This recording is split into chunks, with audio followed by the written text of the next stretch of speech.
of Miller's Glen, nestled between sprawling forests and a jagged coastline, the Harper family resided in an old Victorian house at the end of Willow Lane. The family consisted of Jonathan and Elise Harper and their unnervingly quiet son, Caleb.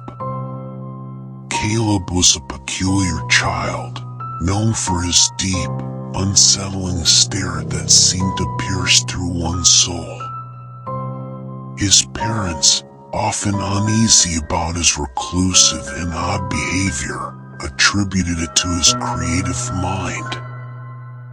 They assumed his hours alone in his room were spent crafting stories or drawing, never quite seeing the darkness that lingered in his eyes.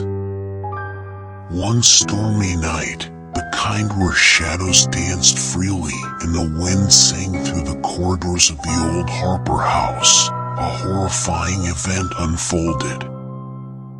The house, usually filled with the creaks and groans of age, carried a different sound that night, a child's whisper, soft yet chilling. Jonathan and Elise were woken by the whispers. At first, they thought Caleb had a nightmare and was talking in his sleep. But as they approached his room, the door creaked open to reveal an empty, the window wide open as curtains billowed like specters in the stormy gusts. Panic set in as they searched the house, calling out for Caleb, their voices drowned out by the roar of the storm. The search led them to the attic, a place rarely visited, filled with relics and forgotten memories.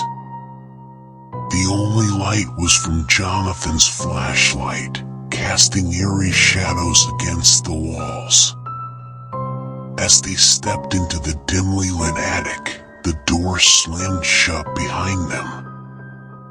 Through the beam of the flashlight, they spotted Caleb, standing in the far corner, his face obscured by darkness.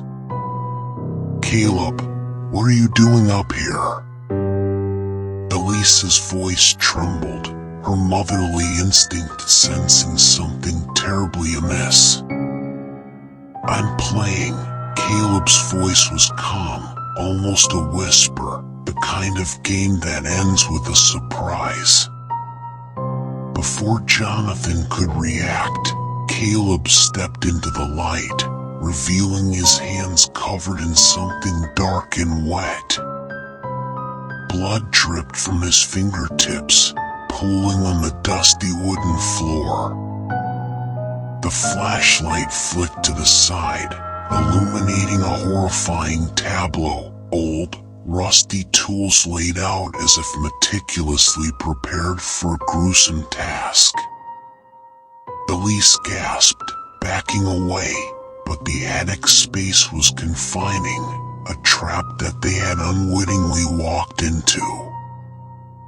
"Caleb, why?" Jonathan's voice was a mix of horror and despair.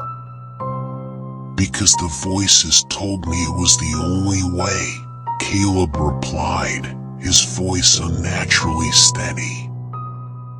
"They say I'll be free if I do this." As the storm raged outside, the final screams from the attic were drowned out, blending seamlessly with the tempest. The night claimed 3 souls, but only one walked out of the Harper house when dawn broke. Caleb, now alone, looked back at the house. His expression was unreadable, as if any trace of remorse was washed away by the rain. He walked away, disappearing into the woods, his figure swallowed by the mist and shadow. The house on Willow Lane stood silent, a witness to the horrors of the night, its secrets locked behind closed doors, whispered only in the hush of the wind.